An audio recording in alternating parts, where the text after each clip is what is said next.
Happy November. I want to take just a minute here to share some stats with you, whether or not you're a buyer or seller or just getting bombarded with the news.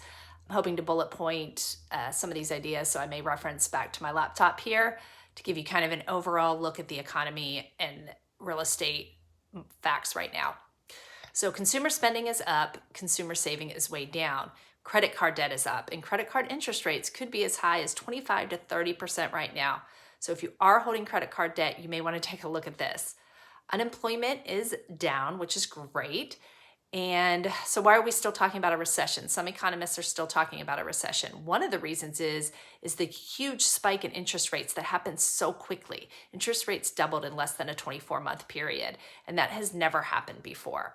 So we're still hoping interest rates are going to come down next year, but whether or not this country actually goes into a formal recession will affect that. Sales for 2023 as a whole will be down. And don't think prices are going down because we're still seeing equity gains, especially here in the Raleigh area. So home prices are still creeping up a little bit. They'll level off this time of year.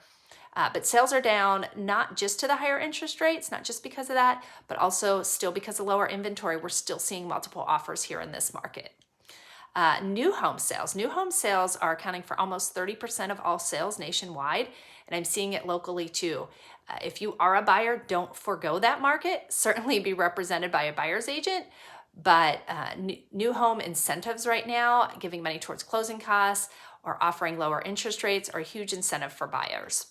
Investors are still making up a huge part of the market, 25% nationwide. I'm seeing it here mostly in the outlying areas, buying the lower priced homes, fixing and flip, or renting out. Let's end today's video on a very high note. If you have owned your home for 5 years, you have on average 54% of equity in your home.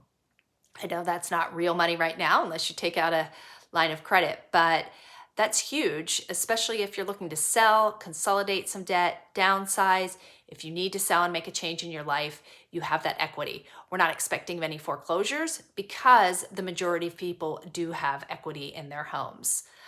That's about it for November. Have a great Thanksgiving, and we'll see you back here in December.